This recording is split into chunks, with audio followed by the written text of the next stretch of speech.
Welcome to the Skin Pause. I'm Dr. Corinne Erickson, a board-certified dermatologist, and today we're having a conversation so many women are craving. I'm joined by Melissa Oliviera, the founder of HotPause Health, and together we're talking about education, empowerment, and navigating perimenopause and menopause with clarity instead of confusion. Let's get into it. Welcome, Melissa. Thank you so much for being here today on the Skin Pause. I cannot wait to hear your very unique perspective and pivot into the menopause space today. Melissa, when you got interested in menopause, you didn't just read a book about it. You started a platform. Tell us about your origin story in this space and what inspired you. First of all, thank you for having me on. I am so grateful for the space that you've created and the prioritization of voices in this community and movement and kind of mandate that we are all working towards. And so it will take all of us creating opportunities for women to learn and empower themselves with information. So thank you for creating this platform. You are incredible. And I think that so much of, the journey that I've been on reflects what so many women that we hear in our Hot Pause Health community. I'm the co-founder of Hot Pause Health, which is a platform and marketplace for products, providers, and programs for women on their perimenopause journeys and to support them with as much information, advocacy, research, and resources to better impact their longevity and lives. Period. That's it. And I think there's something really magical about what happens when you are in your mid 40s, and you'll hear a lot of people talk about it, a lot of women specifically in that perimenopause flux and fluctuation, or as Dr. Mary Claire Haver says, the zone of chaos. But with that chaos comes real clarity, like really, really finite, high fidelity clarity, which is to say, I don't care anymore. I've had my babies.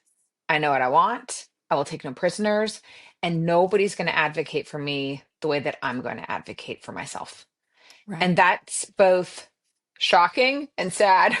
And at the same time, really powerful. My co founder, Stacey Elisha, and I founded Hot Pause Health 2 years ago at this advent of our perimenopause journeys.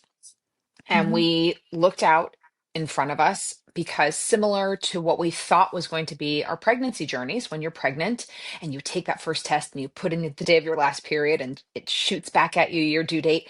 And then for 40 weeks, somebody tells you what to do and you get these amazing newsletter and emails and it's like your baby's the size of a kumquat and you're like, oh God, it's so exciting. And we really were searching for that for perimenopause. And there was nothing. I mean, absolute nothing. And so we Yeah. thought, why not us? Why not create a platform and community for women to be able to go and find out the latest research, because it's always changing, understand what providers actually know what they're doing in menopause and perimenopause, like Dr. Erickson, who's taken her Menopause Society certified practitioner exam, and create this place where women can go because women are really smart, really, really smart, and they want tools to live a better, healthier life. And so I think that really was the impetus for Stacey and I creating Hot Pause Health was this mid 40s. Nobody's going to help us, so we might as well help ourselves and bring along, everybody around us that we care and love.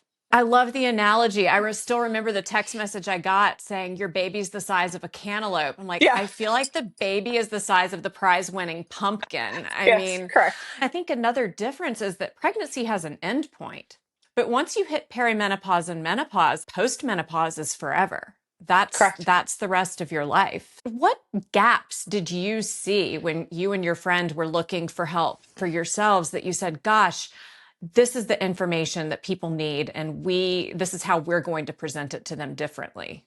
I think first and foremost was evidence. Stacey and I both come out of proactive prevention. We both come out of digital health. We both come out of really incredible careers where we were fortunate enough to be with some of the brightest scientists and marketing professionals and brand builders who said, hey, if you build this, this is what happens. So functionality matters to us, and having a, Hmm. a cause and effect matters to us, and safety and efficacy, Hmm. right? Like those are the words that we were brought up through the ranks of our careers. And so it mattered to build a platform that women could trust. And trust is only as good as the brand ethos. And so that is foundational for HotPause Health. So we have a medical advisory board of 17 women that range from gastroenterologists to OBGYNs to dermatologists to Yeah. nutritionists to weight specialists to sleep specialists, because as you well know, from the top of your head to the tip of your toes, there are estrogen receptors. We have the nation's largest provider portal of menopause specialists. And then last but not least, really creating connection.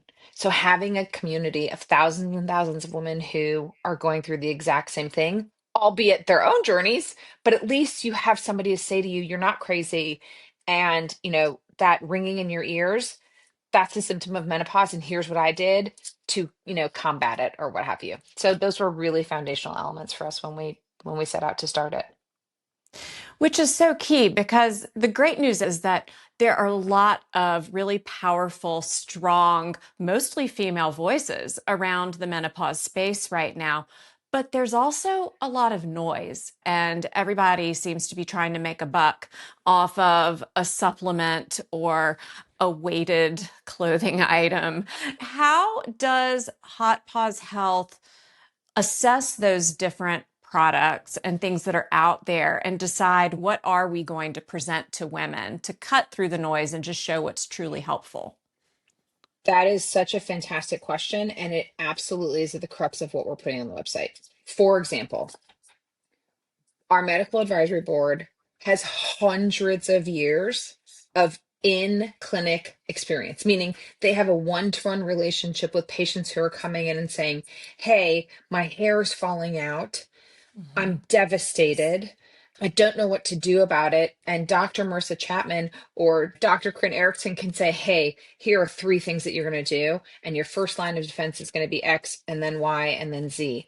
It matters that our medical advisors are board certified, that they Mhm. have patient experience, and that they understand the products and the new technology and the new science and the new rigor and the new research that's coming out every single day, because it changes. We should change. This is an evolution.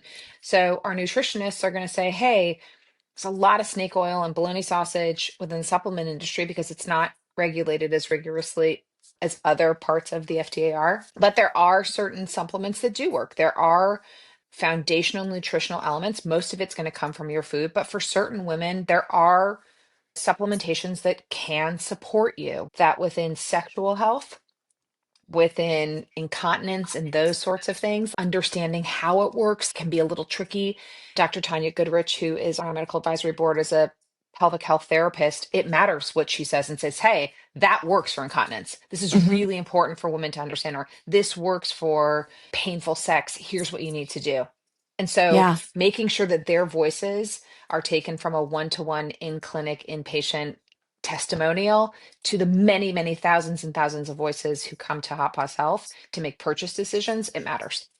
So, That's incredible because there's so much information, and to your point, coming out like every day, every minute, that just somebody who's on social media trying to yeah, vet what's real and what's just, marketing hype is really, really challenging. So that's an incredible resource. correct. What have been some of the most surprising things and stories that you've heard from women in the Hot Paws Health community? I would say it comes down to two things. One, that so many women felt alone on this journey, meaning you really do feel like you're on an island. I mean, I don't know what symptoms you may or may not have, but one of mine is rage. Like, I can go from zero to napalm. I mean, certifiable psycho. It's not even a minute. It's like 12 seconds. And I'm going from like cool as a cucumber to I could burn your face off just by looking at you. And that's not normal. But I think that I felt so alone in that until I actually spoke with one of our medical advisors, who's an incredible OBGYN who actually delivered my babies, Dr. Beverly Joyce, and hers was rage. And with that rage was also anxiety. Just hearing her say that was so tremendous for me, which then, of course, extrapolates and then compounds on our community that these women are not alone. and that you don't have to suffer in silence. So that's number one. And then I really believe, number two, that giving women language and resources to understand the symptoms that they're experiencing matters. If you have frozen shoulder, for example, but you think maybe you lifted the weight wrong or you did something wrong, until you are able to say, here's what's happening, frozen shoulder is XYZ. Here are the things you can do about it. I've had so many friends or so many people reach out saying, I never would have known this was a symptom of perimenopause had I not come to HotPause Health. I mean, isn't it funny that what we all think about classically with menopause is the end of your period in your cycle, whereas that's just such a small piece of it. And that's probably the good news. And Yeah, then there's all of the other things that like really need to be managed. Like, please take my cycle away. It's just interesting that that's what we all have gotten so fixated on as estrogen. We need to reproduce, but it's so much more than a reproductive sex hormone. It's an correct. endocrine. I think that that's an important distinction, which, by the way, the gold standard, if it is right for you and you should have this conversation with your provider, is that so far as we know, hormone therapy is the gold standard for treating symptoms of perimenopause and menopause, Right. period. Full stop. Right. It doesn't mean that you can't take a supplement or wear your weighted vest or, eat right and get good sleep and have a really good therapist if you struggle with mental health or just want to talk to somebody. But for the frontline gold standard, it is hormone therapy. And so I think a lot of women are afraid of that. It was, as everybody says, the worst marketing botchery Yeah. of an entire generation. And so getting back that conversation and saying, hey, we had it wrong and that was on us and our mistake, but you really should, look to that and see if it's right for you. Pivoting just a little bit because I want to Yeah. get back to this concept. You mentioned husbands. Is it correct that you have a community and information to educate the male partners of women going through menopause as part of Hot Pause Health? It is true. And I will say that my husband and Stacy's husband and our fathers and our uncles, one of the first questions that they ask is, well, what about the men? We took a pause with that feedback, and it is true that there are a lot of men whose wives are going through perimenopause and menopause who love their wives and they want to support them. And so our team created the Men's Guide to Menopause, and it is a really incredible piece of literature, which we can share with you and your community.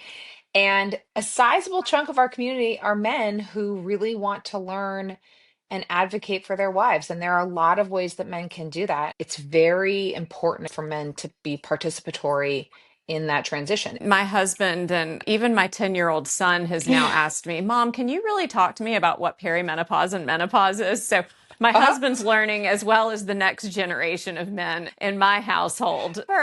Did you ever talk about menopause growing up with your mother? Did this subject ever come up in your household? It did. And I feel very fortunate that my mother is extremely expressive, very open and Hmm. verbal. And so when she was going through perimenopause was during that Women's Health Initiative. And at the time, I think 40% of women were on hormone therapy if they were in perimenopause, menopause. And when the WHI came out and said, oh, wrongly and incorrectly, just so everybody's Hmm. listening knows, and said, oh, it's going to cause, breast cancer, which it doesn't, my mother refused to go off. And I have very distinct memories of her taking her hormones, and she did it religiously. And she said, I will not go off because I would rather risk whatever risk I have of supposed breast cancer, which there wasn't, the risk was not there per Hmm. se. She stayed on it for decades, and she advocated because of her mental health in particular. And we can find this graphic somewhere. It's an infographic where when you look at the number of RX prescriptions in 2001, 2002 for all of those hormone replacements, it's up here. It was the number one most prescribed RX in this country. And then overnight it just absolutely plummets, right? It just done. Yeah. Cliff. And then when you look at the inverse, so it becomes this V of the number of RX prescriptions for antidepressants and anti-anxiety, SSRIs, and sleep medication in this country. And so there's this inverse that happens. So now we're just putting women on antidepressants and sleep medication, and we're treating Yeah. symptom, not source. And so my mother, I'm very grateful that she did that because it certainly has probably helped her bone health and her cardiovascular health and other things that we might not even know about at this point because the research just wasn't done. The bisphosphonates went up too. All of these other medications classes just really had to come up to take the place very piecemeal for what Correct. estrogen was doing for women. Systemically for the Yeah. whole body. Some of my patients whose skin looks the best and they're in their 80s, like, I've been putting Premarin cream on my skin for 30 years. It's It's an like, old Southern trick. it's an old Southern trick. These ladies, they have no Hmm. problem with it. They're like, I can put my vagina cream on my face, but I can't put my retin-A in my vagina. I'm like, that's exactly right, ma'am. It's so So good. we're making such great strides. There's so much education, evidence, information. Hopefully, literature is going to catch up. What do you Correct. still see as some of the biggest challenges that women have in the years to come with menopause and perimenopause? I think it will be care. The forecasting is looking like a major movement of lose and loss of OBGYNs in this country. When you don't have the caliber of care that's supporting the largest growing demographic in this country, menopausal and perimenopausal women are the largest growing demographic. If we do not have providers to support what is ostensibly one third of a woman's life, that's a problem. It is really incumbent upon all sectors. So, Mm-hmm. the private sector, the public sector, and the nonprofit sector to come together and create an ecosystem by which providers can get compensated, can have a good life, et cetera, and really create support for women. It has to be multi-sector because it cannot be just on the private sector. You can't afford it. There's no Right. way. And yet the public sector can't support with agility and innovation and certain parts that commercial and for-profit entities can do really, really well. And at the same time, you have to have NGOs. I think that the scalability of finding providers like yourself to become menopause certified is really important. And I know that it's increasing, but we need to increase it. When you look at the ratio of number of women going into perimenopause and menopause versus the number of providers to support women on that, it's just the math doesn't work. I'm hoping that more people get on board and happy to be doing my part in the dermatology space, Correct. but the reach Yeah. needs to be out there. What are your thoughts on some of the telehealth platforms that have arisen to, that should theoretically broaden access to perimenopause and menopause care for patients? I think they're fantastic. I think that they should all have massive valuations, and I think that they are really the tail wagging the dog, saying, "Hey, existing medical system, you have failed women. Ergo, there's a massive, massive need state and an extremely large size of prize of women who need support, and it's going to take all of them to support their number of women who need support in this country, period." Do you help patients at HotPause Health guide patients toward those telehealth platforms? Yes.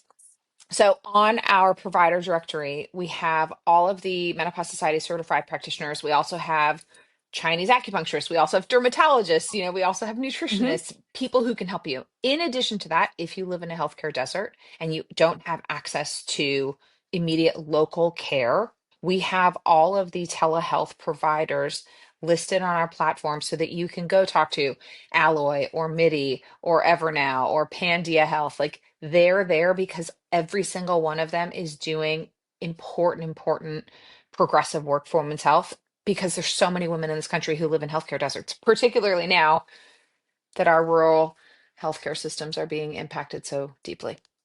So And certainly, healthcare itself and women's health in particular is just ripe for disruption. You're part of that in a very positive way with what you're doing and changing the narrative and creating a different pathway for women to find the care and the help that they need through Hot Paws Health. women need access. If you Yeah. cannot find support, you will just be stuck and there will be no progress. So access is the first key for her making any kind of positive change in her life. We couldn't be more grateful to be part of that. It's really incredible what you're building and what you're doing and helping guide women to the care they need, get the evidence-based and science-backed answers that they need to their questions to help clarify this path. It sounds like having a very well-educated best friend just hold your hand and walk through the wilds and chaos of perimenopause alongside you. And I know going through it myself, I've used your website and really benefited and learned a lot of great information. So, Oh, thank you. We're a funny best friend. Melissa, Yeah, thank you so much for joining us today. And I look forward to talking with you more in the future. absolutely. Thank you for having me.